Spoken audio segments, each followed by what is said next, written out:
Hi, here is yet another video on the Lord of the Rings trilogy. Super original, I know, but I want this to be a little bit different. I'm not going to waste your time stroking off these movies because we all know they're great. They're even personal favorites of mine. And fun fact, there are actually two different versions of each of these movies.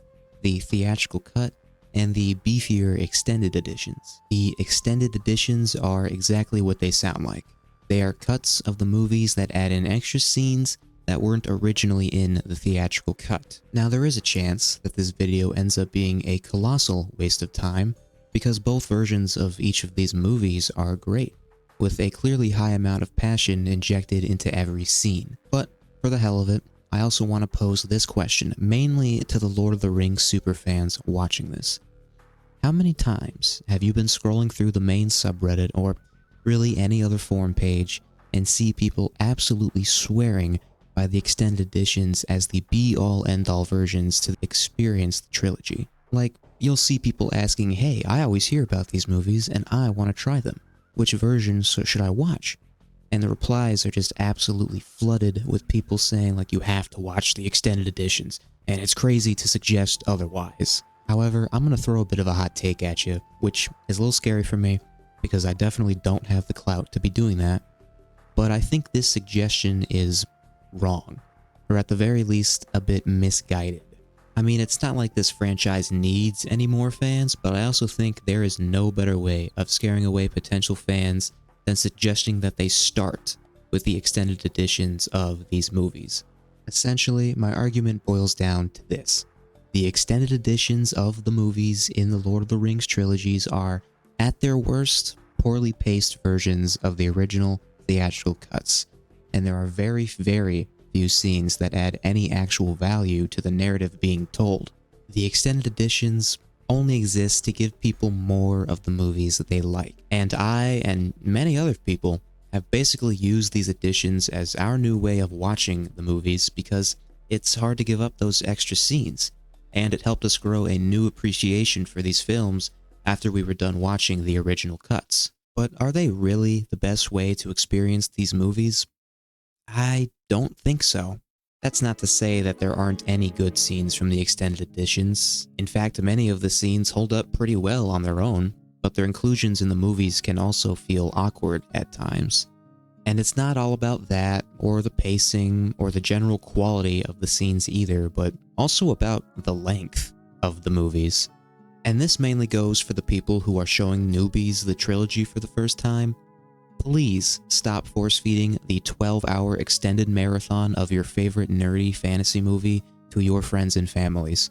Because, let's be honest, the vast majority of us did not start on the extended editions. We started with the more digestible theatrical cuts and eventually figure out, hey, there's some extra scenes that we could watch. This is how everybody should start, because in many ways the extended scenes are just added fluff that slows the movie down without adding much of value. Most of the time. But then here, in Return of the King, we run into a bit of an issue. Arguably the best and most important extended scene, which is the confrontation with Saruman, and it is so strange and frustrating that this scene is not in the original cut. Like, I get that it's more in line with the books, as Saruman is supposed to live on to cause trouble post-Sauron at the end in an event called the Scouring of the Shire, but the thing is, they never show any indication that this event even happens within the movies. So as far as the theatrical cut watchers know, Saruman is just hanging out in his tower and there is zero closure or punishment for his character.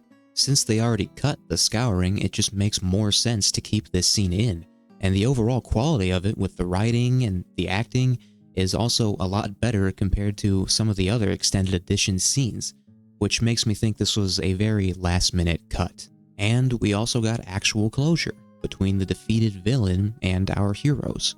Now, while this scene is great, it's also one of the few times I can actually think of where an extended edition scene adds any value to the movies that isn't just extra world building.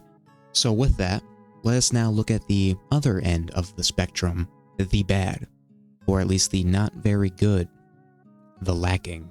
For this, we'll return to our old friend Return of the King. Sure, it has the best extended edition scene, but it also has arguably some of the worst. For example, when the crew shows up in the mountain to recruit the dead in the theatrical cut, it's already a bit of a slow burning scene. The tension builds as they enter the cave. Nobody knows what to expect as the Ghost Man apparates into the chamber. Our hero and Ghost Man have a back and forth. The scene ends on an unknown note. The crew stuck in a mountain tomb, surrounded by an immortal army of dishonorable dead men. We have no idea if they're even successful until the very end of the battle. Ending on Aragorn's line is just so much more powerful and effective in keeping the tension alive. And overall, the scene does not linger on for too long. It is quick and it is efficient.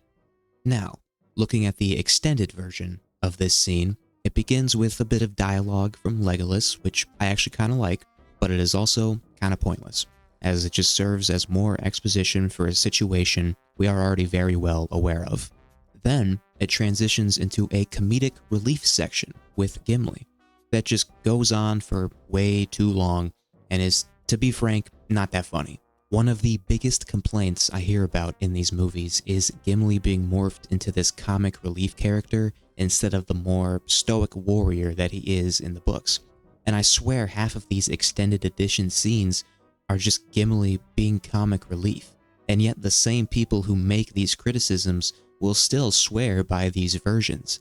This whole scene with Gimli really just screws with the tension, and it ruins any sort of horror aspect that this section of the movie might have had. Anyways, the scene continues on like normal, but instead of ending on a line and having a cool, hard cut, we instead get this weird Indiana Jones style escape scene where the ghost people just fuck off and drown the crew in skulls. Then the ghost guy just comes back and is like, okay, we'll join you. Like, like what? So now I'm just sat here wondering, like, what the point of all that was. Did they just decide to throw a bunch of skulls at them for fun? Or was it a test or something? Or just what? What happened?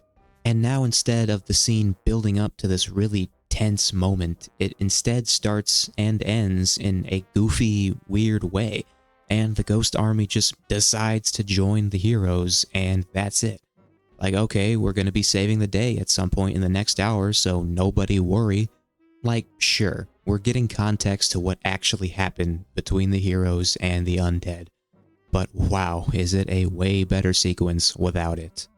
And that really is what a lot of these scenes boil down to, right? We get that cool, extra context to scenes that don't really need it, and most of the time it just ends up slowing the films down to an unfortunately high extent. So then, which version is the better experience? Well, with Fellowship, there are some absolute winners, like the scene with Bilbo explaining hobbits and their place in the world. Yes, it's a little slow, but it's also amazing, and it's a great intro into a very important part of this first movie, which is the hobbits and their personalities. I mean, with how much time we end up spending with hobbits, mainly in this movie, it is wild how little we are told about them in the theatrical cuts. But then there's some weird stuff, like that bar scene with the rando guys, or Bilbo running from the Saxville Baggins, which all feel pretty pointless. So then the question really becomes, is the cool hobbit introduction and some of the other okay scenes worth the extra watch time and the extra needless scenes weaved throughout the film as well? What about Return of the King again? Is the really great Saruman scene worth dealing with some of the most useless and tonally inconsistent scenes in the trilogy? And then the Two Towers. Honestly, this one is fine for the most part, but the scenes with Merry and Pippin dicking around in the woods are probably my least favorite of the entire trilogy, and that goes for both the theatrical and the extended editions. So then we also have to ask, what's the context of you watching these movies? Are you trying to kill a rainy Sunday all on your own? Or are you trying to introduce your favorite nerd movies to your regular person friend? Because if the second option sounds like you, then in no way do these few good scenes outweigh the 12-hour sloppily paced experience the extended edition trilogy gives you. Just put on the theatricals instead and have a good time. Now, if you're someone who's already gotten through the original cuts and wants to see more, and maybe you also have a free weekend, then yes, I would highly recommend trying the extended editions, or at least you can try and go find the scenes on your own, separately. I do think it's something that every superfan should try to experience at least once. I know I've trashed them a bit in this video, but I promise you won't be disappointed until maybe you watch them a few more times and start seeing the faults. In reality, the actual solution to all of this, I think, is to make your own cut of the movie. Make every copy personalized. It's something I've actually been thinking of doing for quite a long time now. There's so many different scenes to choose from, ranging from dumb and boring to borderline necessary to the plot. And of course, all of this is subjective from person to person. So now that we're done going around in circles, why did I even make this video? Well, for one, I wanted to talk about my favorite movies, and yet another all-time great fantasy property.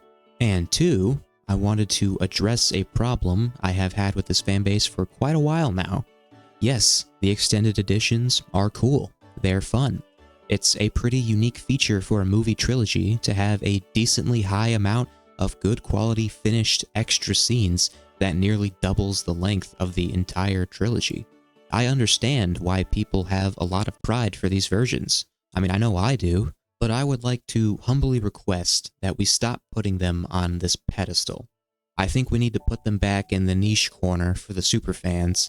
I think we need to stop acting like these are the only valid ways to watch the movies and stop making them the first experience for new potential fans to have for this franchise.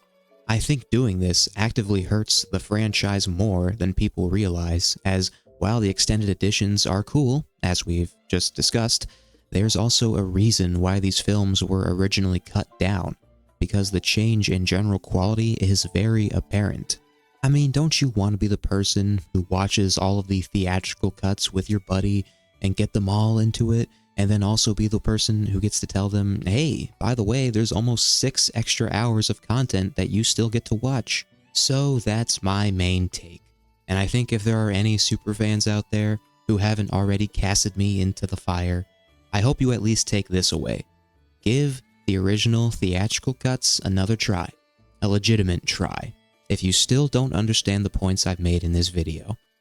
Sure, there are going to be some scenes you'll miss seeing, but the difference in quality, tone, and especially pacing is heavily in favor of the theatrical cuts, in my opinion. And I guess while I'm here, I should probably comment on the Hobbit trilogy real quick. The reason why I didn't really go into these movies is because my points would still be the same, for the most part, and I don't feel like repeating myself for 3 more movies that I didn't really like as much. I think my examples, came across well, and you guys got the point of what I'm trying to say. Anyways, that's all I have to say for now, but I hope to see people talking in the comments. I hope to use this video as a sort of discussion board for this topic, and I want to take this further. Whether you agree or disagree with what I've said, I still want to keep the discussion going with you. So yeah, I think that's all I have to say now. Goodbye. Oh, and like the thing. That would help a lot. Yeah. So do that.